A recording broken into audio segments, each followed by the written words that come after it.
Tudo tanto!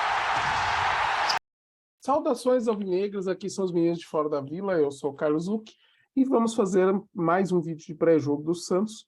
O Santos que enfrenta amanhã às 18 horas na Vila Belmiro o Atlético Goianiense pelo Campeonato Brasileiro da Série A. E muitas mudanças, né? A gente considerando a saída do Fábio Bustos, que teve a sua comissão técnica que foi junto, a saída do Edu Dracena, que também saiu ali o gerente que trabalhava com ele. Então a gente vai ter algumas novidades, não só dentro de campo por desfalques e opções, mas à beira do gramado também. Quem vai comandar o Santos nessa rodada contra o Atlético Goianiense? Marcelo Fernandes. Mais uma vez, o auxiliar ali da comissão técnica permanente assume o time e não vai ser só ele que vai estar lá. A gente vai ter Giovani, o Messias. Para o torcedor mais novo, talvez seja só um nome emblemático. Para o torcedor do meu tempo, como eu disse naquele especial, né, o jogo que marcou minha vida como torcedor santista foi os jogos, né, a campanha, o time que marcou minha vida foi o time de 95, que foi vice-campeão brasileiro, campeão moral daquele campeonato, que contava com o seu maior craque, que foi Giovani. Então, o Giovani vai estar como assistente do Marcelo Fernandes. Eu não sei o quanto que isso é bom, o quanto que não é. Eu acredito que seja tanto uma forma de você colocar um ídolo para ajudar no momento turbulento, quanto para isso para a torcida, né, diante da torcida, como também para tirar um pouco o peso do Marcelo Fernandes, para dar também um estímulo para os jogadores, né? Então você tem um nome assim que é um nome de referência, né, dentro da história do Santos, ajudando no momento turbulento. Lembrando que ele é assistente somente aí nos próximos 2 jogos, então é um contrato bem restrito. Ele vai ajudar contra o Atlético Goianiense e depois no jogo de volta da Copa do Brasil contra o Corinthians. E falando em Marcelo Fernandes, esse ano o Marcelo Fernandes já comandou o Santos 3 vezes, vai ser a 4ª vez que ele vai comandar. Ele ganhou um jogo, empatou um e perdeu outro. Então ele assumiu o Santos logo depois do Fábio Carille ser demitido, foi contra o São Paulo e mesmo jogando na Vila foi aquela derrota por 3-0. Aí na sequência, quando o Santos foi jogar contra o Salgueiro de Pernambuco e venceu por 3-0 na Copa do Brasil, e depois no Paulistão empatou em 2-2 com o Novo Horizontino. Na carreira dele como treinador do Santos, ele já tem 42 jogos, ele ganhou 18 vezes, empatou 10 e perdeu 14. Ele tem um aproveitamento de 50,8%. E foi campeão paulista em 2015, né? São números razoáveis, não são números espetaculares, mas também não são números ruins, né? Não é aquele cara que você fala, putz, a gente traz o cara para apagar incêndio, segurar o tranco aí enquanto resolve o problema, e o cara só faz besteira, né? Então, boa sorte, Marcelo Fernandes, que os deuses do futebol estejam com você, inclusive o maior de todos, Pelé, para a gente poder sair dessa crise e principalmente fazer uma vitória aí contra o adversário, até para a gente se distanciar da zona de rebaixamento.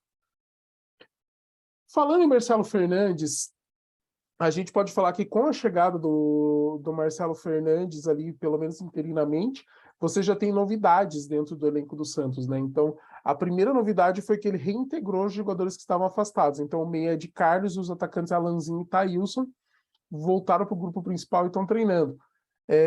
O Ed Carlos foi destaque na Copinha, só que ele estourou a idade sub-20, não foi promovido, então não tinha lugar. E Alanzinho e Thailson chegaram a treinar com o Fábio Carille, foram afastados, e os 3 estavam procurando empréstimos agora, né, antes do Bustos ser demitido. Então, eles são jogadores que foram reintegrados, e não digo assim no primeiro momento podem aparecer, mas se o Marcelo Fernandes tiver uma sequência, talvez eles possam até aparecer em alguns jogos.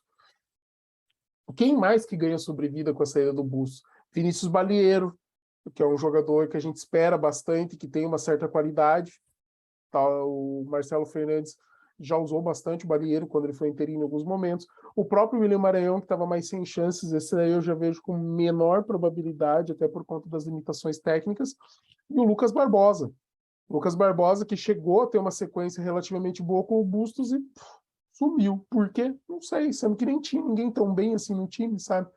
O outro que está ganhando espaço, Carlos Sanches. Inclusive, tem novidades sobre o Sanches, vou falar na hora de falar da escalação aí do time, tá?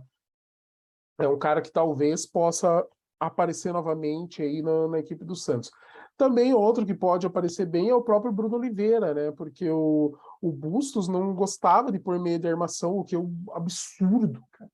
Absurdo. Como que você não tem um jogador que arma teu time para jogar, que pode dar um passe mais decisivo, ou um passe decisivo ou mesmo assistência final, e quer ganhar jogo, sabe? Sendo que um dos problemas é realmente achar espaço e criar, sabe? Não que o Santos não chegasse, o Santos conseguia chegar, mas a criação, sabe? Mas tudo bem.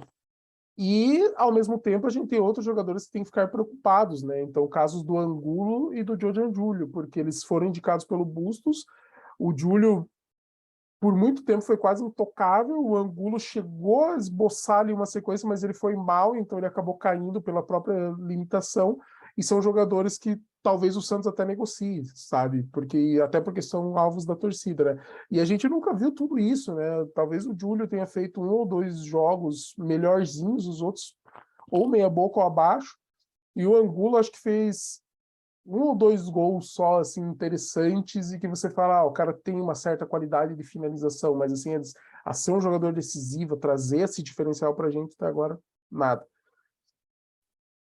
Então, a gente tem algumas opções aí. Então, o que o Santos vai. Outra coisa, né? O Marcelo Fernandes subiu o Wesley Patati também pro time principal. Então, ele é um cara que tem qualidade, espera muito e pode já integrar, ser escalado, de repente começar no banco, entrar em um ou outro jogo, até para ter experiência como profissional, né? E fazer estreia e tudo mais. O Madison, falando agora já dos jogadores que podem entrar em campo, o Madison treinou normalmente, então ele tem grande chance de começar jogando no lugar do Auro. O Auro e o Felipe Jonathan, eles testaram negativo para Covid e trabalharam com o elenco, só que eles têm que fazer um teste amanhã para confirmar a presença. Se um deles der positivo, não joga. Então, talvez com o Madison já treinando, a gente não tenha tanta preocupação na lateral direita.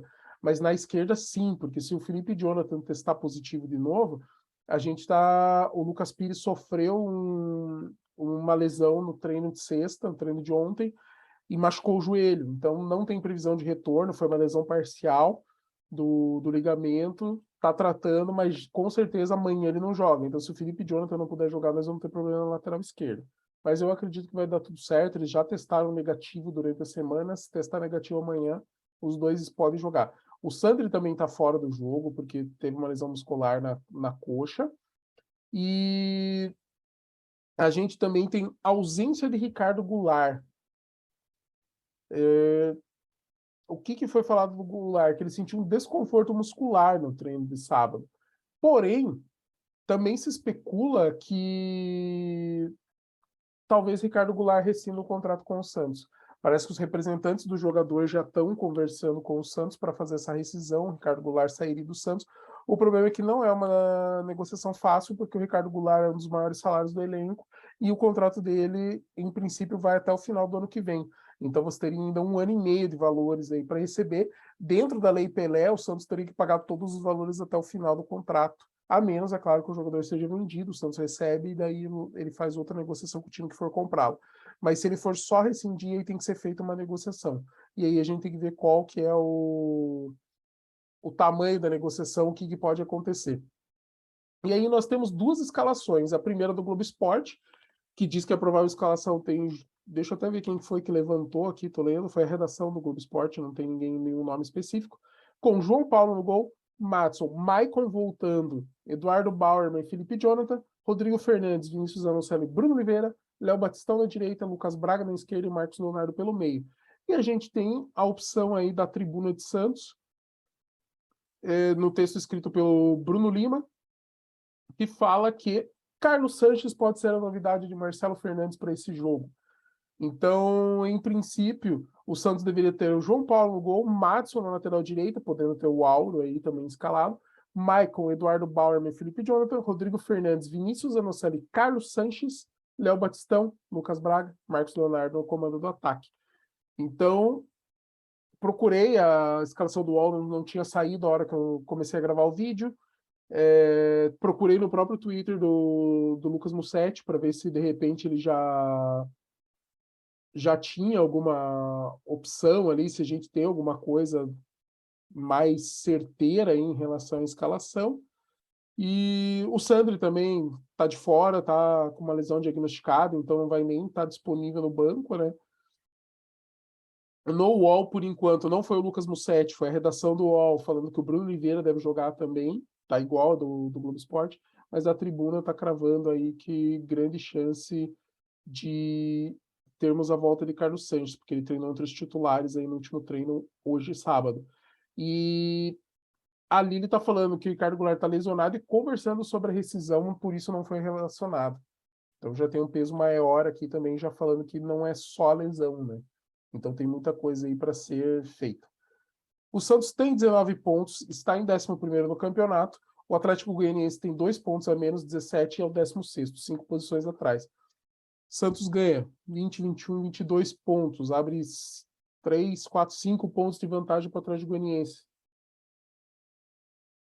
que é o primeiro fora da zona de rebaixamento. Então já seria interessante, né? Porque a gente mantém o time lá embaixo. Se um time ganha, ele entra na zona de rebaixamento, um time abaixo dele, mas o Santos consegue ficar 5 com talvez o primeiro time da zona de rebaixamento, que dá uma certa folga pra gente, né? Então, é torcer para que o Santos consiga desempenhar, faça um bom jogo, que a gente consiga a vitória, que o Marcelo Fernandes pelo menos deixe um time que tenha uma estrutura de jogo, que os jogadores se sintam à vontade e que eles consigam desempenhar o mínimo necessário. Ofensivamente para criar e ganhar o jogo e defensivamente para ser mais seguro, que é uma coisa que quando o Bustos entrou parecia que estava resolvendo. E com o passar do tempo a gente viu que estava voltando os problemas e as coisas não estavam mais se encaixando. Então talvez se o Marcelo Fernandes fizer bem feito o arroz com feijão, fazer uma zaga segura, que os jogadores, tanto os três do meio de campo, Sanches ou Bruno Oliveira, Zanocelo e Rodrigo Fernandes, consigam marcar bem e fazer o apoio, e os laterais, seja Madison ou Auro, seja Felipe Jonathan, consigam voltar e ajudar a marcação, e principalmente na bola aérea, a gente ter ajuda. Aí entra o Madison como melhor opção na lateral, o Batistão ajudando a zaga, sabe, o Lucas Braga, que é outro jogador que também faz essa ajuda, Fernandes e Zanocelo, tá? Bons jogadores, o Zanocelo é bom de bola aérea. Então a gente pegar e conseguir ter uma solidez defensiva para garantir a não tomada de gols, que a gente consiga de repente construir um resultado, fazer aquele 1-0 ou mesmo 2, e a zaga não ter nenhum perigo e a gente passar um jogo tranquilo. Eu espero de verdade que o Santos agora, que teve todo esse enrosco, todo esse momento ruim, tenha ido embora junto com o Bustos e com o Dracena, e que a gente consiga aí pelo menos ter uma certa tranquilidade, fazer os pontos que a gente precisa contra o Atlético Goianiense, fazer um bom jogo contra o Corinthians, independente do resultado, mas fazer um jogo que não faça a gente se sentir frustrado, humilhado, e ter uma boa sequência de Campeonato Brasileiro, que é o que interessa pra gente. É a gente ir bem no Brasileiro para não cair, e ano que vem, com finanças um pouco melhores, a gente ter uma sequência mais tranquila e com contratações que qualifiquem o elenco, e não só que tapem buracos, que sejam só indicações de treinadores que às vezes a gente nem conhece nem sabe da qualidade dos jogadores. E é isso. Muito obrigado para você que assistiu até o final. Curtam, comentem, compartilhem, se inscrevam no canal. Deixem nos comentários ali para a gente quanto você acha que vai ser o jogo. Se você acha que Sanches jogando vai ser uma boa, a gente conhece a qualidade dele, a gente sabe que ele tem limitações, questão física, limitações de recomposição, marcação, mas talvez com Zanocelo e Fernandes fazendo ali a cobertura dê essa tranquilidade, e principalmente, né, o Batistão e o Lucas Braga, que voltam para ajudar, principalmente o Lucas Braga, a gente tem ali um lado esquerdo bem seguro com o Lucas Braga e Felipe Jonathan, um ajudando o outro, e que possa ajudar no ataque também, mas principalmente que a gente tenha essa tranquilidade. Então, o que você acha do jogo? O que você está achando das possíveis escalações? Quem que você acha que deveria jogar? Qual formação? O que você está pensando? Fala pra gente, beleza? Obrigado, gente. Um grande abraço e pra cima deles.